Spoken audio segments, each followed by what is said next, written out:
नमस्कार दोस्तों। आज मैं बात करने वाला हूँ ऐसे पांच भयानक युद्ध जिन्होंने भारत का इतिहास बदल दिया और अपने इस भारतवर्ष का ऐसे पांच भयानक युद्ध जिन्होंने भारत का इतिहास बदल दिया। कहा जाता है कि शांति तलवार की धार पर उतर कर आती है और संसार का इतिहास और कुछ नहीं बल्कि जितने भी युद्ध हुए हैं उन्हीं की कहानी है। वैसे तो भारत भूमि पर प्राचीन काल से आज तक अनेकों लड़ाइयाँ लड़ी गई, लेकिन कुछ युद्ध ऐसे हुए, ऐसी लड़ाइयाँ लड़ी जिन्होंने आने वाले समय पर अपनी गहरी जो हमारी पॉलिटिकल छाप है उनको छोड़ा। और मैं इसमें बात करने वाला हूँ अभी जो पांच भयानक युद्ध हुए जिन्होंने भारत का इतिहास बदल दिया, जिसमें जो सबसे पहला जो लड़ाइयाँ हुई, फाइट हुई, वो कलिंग का युद्ध था जो करीब 261 ईसा पूर्व अशोक और कलिंग के सेना के बीच में हुआ था। ईरान से लेकर बर्मा जो आज के डेट में म्यांमार है तक फैले हुए विशाल जो हमारा मौर्य साम्राज्य के सम्राट अशोक और स्वतंत्रता प्रिय छोटी सी रियासत जो कलिंग, जो आज के ज़माने में हमारे हिंदुस्तान के अंदर उड़ीसा के नाम से राज्य है, के बीच में हुआ था। और इस लड़ाई में अपनी पॉपुलैरिटी जो थी इतनी आक्रामक और भीषण थी, नरसंहार के लिए प्रसिद्ध है। और एक जानकारी के अनुसार करीब 60,000 जो सिपाही थे इस पूरे लड़ाई में उस जमाने में लड़े थे। वही ये कलिंग के सेना की संख्या थी, वहीं पे जो मौर्य सेना में करीब 1 लाख से अधिक सिपाही थे।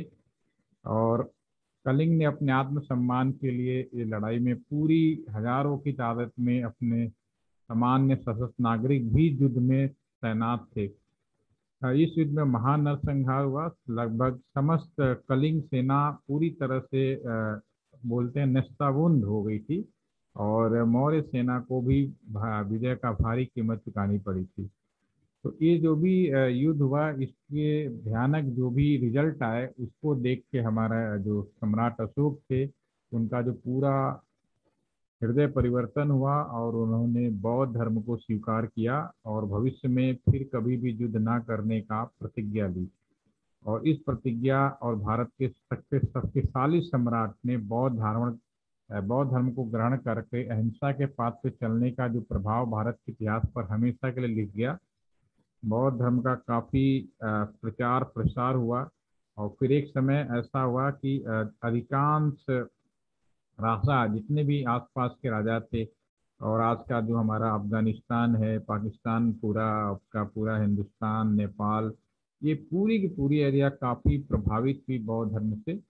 और सभी लोग एक सामान्य मतलब एक अहिंसात्मक तरीका अपनाया था जो अपने आप में पूरा एक नई जो लड़ाइयाँ पुरानी थी उसका एक स्वरूप बदला। और लड़ाई ना की जाए इस बारे में सभी लोगों ने ध्यान दिया। ऐसे ही जो दूसरी लड़ाई हुई जो करीब 1192 में हुआ, और ये तराइन की लड़ाई लड़ी गई जो पृथ्वीराज चौहान और मोहम्मद गौरी के बीच में हुआ। 1911 तक भारत एक्चुअली कहा जाए मुख्य रूप से हिंदी राजपूत राजाओं के अनेक छोटे छोटे जो बचे हुए थे, तो कुछ पश्चिमी जो हमलावर थे वो भारत में जरूर आए, लेकिन वो सिर्फ लूटपाट तक ही करते रहते थे और लौट के चले जाते थे।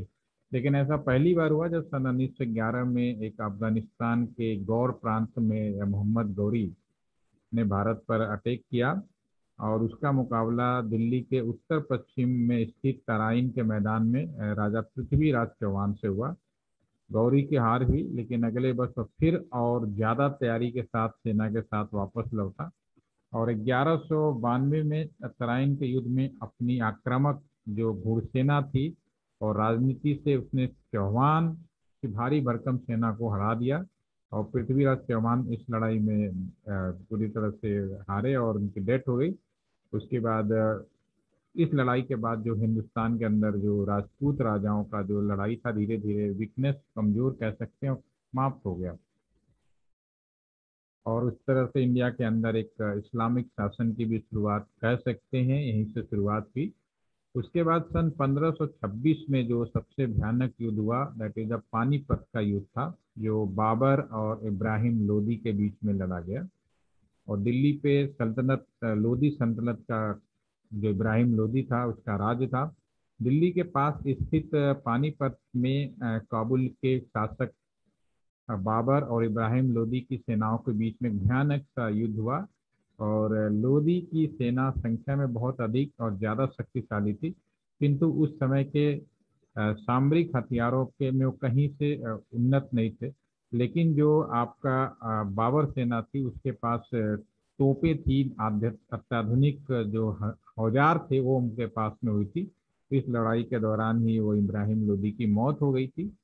और इस मौत की वजह से उनकी सेना हार गई और एक मुगल शासन भारत में स्थापना हुई। और मुगल शासन का एक अलग इम्प्रेशन हमारे जो हिंदुस्तान है उसके अंदर पड़ा। और आज तक उसका इम्पैक्ट राजनीतिक हो, चाहे आर्थिक हो, सामाजिक हो, खासकर हमें नॉर्थ इंडिया के अंदर उनका स्पेशल प्रभाव पड़ा। और इससे मुगल शासन की स्थापना हुई। इसके बाद काफी समय तक उनकी राज रहे। और जो नेक्स्ट अगली जो लड़ाई, ये सब जो लड़ाइयाँ थी जो भारत के इतिहास को पूरी तरह से बदल रही थी, सन 1757 में प्लासी का युद्ध हुआ, जो लॉर्ड क्लाइव और तत्कालीन नवाब सिराजुद्दौला के बीच में हुआ। प्लासी की लड़ाई ने भारत में अंग्रेजों के कह सकते हो कि पांव मजबूत जमा दिए थे।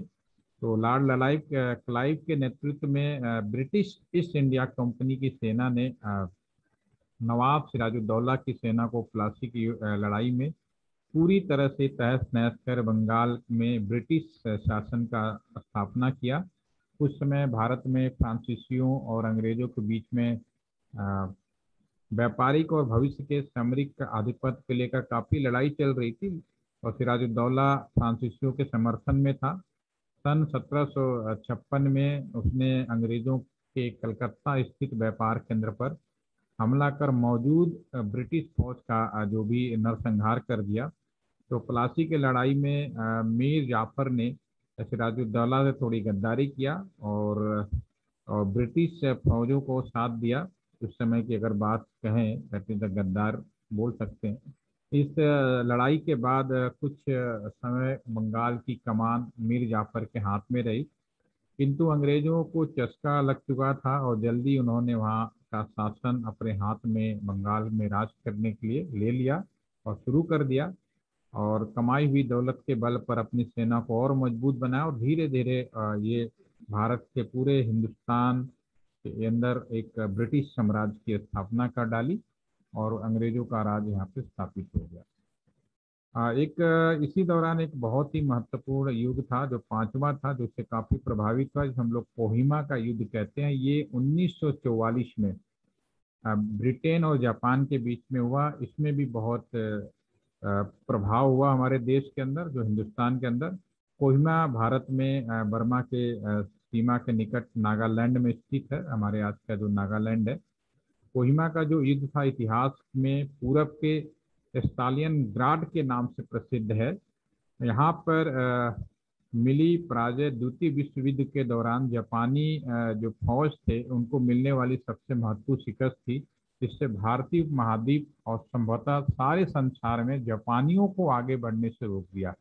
तो उससे जापानियों का जो ब्रेक लगा वो एक बेसिकली इस युद्ध से काफी इफेक्ट था। बर्मा यानी म्यांमार पर जापानियों का आधिपत्य था उस समय, जिन्होंने भारत में अपना एक पूरा, जैसे अंग्रेजों ने पूरा विस्तार योजना बनाई थी, जापानियों का भी बहुत महत्वाकांक्षी योजना थी उस टाइम पे भी। और यहाँ का जो भी खनिज संपदा है हिंदुस्तान का, वो अपने कंट्रोल में रखना चाहते थे, नियंत्रण में। और अंग्रेज की ताकत को कमजोर भी उसी कोहिमा के जो भी संपदा थी उसकी मदद से उन्होंने किया था। लेकिन अंग्रेज भी जो भी वो भारत के ही संसाधनों पे मौजूद थे। खैर इस भयानक युद्ध में जापानियों की जो भी थी अल्टीमेटली हार हुई और भारत का इतिहास एक नए सिरे से लिखते लिखते बच गया। नहीं तो अभी हो सकता था कि अगले अगले 3 साल बाद, जिसे हम लोग कहते हैं इंडिपेंडेंस डे, भारत एक आज़ाद हुआ। लेकिन हो सकता था कि जापानियों का एक राज होता और बहुत सारे लोग हैं इस लड़ाई के बारे में, जो मैं पांचवी लड़ाई बता रहा हूँ, नहीं जानते हैं, लेकिन नहीं हमारे इससे भी इफेक्ट पड़ा एक।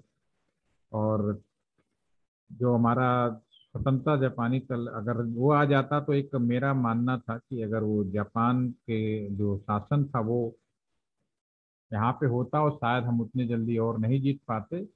तो ये मेरा आज का विषय था, जो मैं आपके सामने शेयर किया, कि जो भारत के ये जो 5 युद्ध थे जिनकी वजह से पूरा का पूरा जो इतिहास बदला। ठीक है, इसमें जैसे मैंने पहली बात किया, अगेन मैं एक बार रिपीट करना चाहूँगा। एक पहला जो सबसे इम्पोर्टेंट था, कलिंग का युद्ध, जो अशोक और कलिंग सेना के बीच में हुआ था। दूसरी तराइन की लड़ाई हुई, जो पृथ्वीराज चौहान और मोहम्मद गोरी के बीच में था। तीसरी लड़ाई पानीपत का युद्ध था, जो 1526 में बाबर और इब्राहिम मोदी का हुआ। और प्लासी का युद्ध 1757 में लॉर्ड क्लाइव और नवाब सिराजुद्दौला के बीच में हुआ।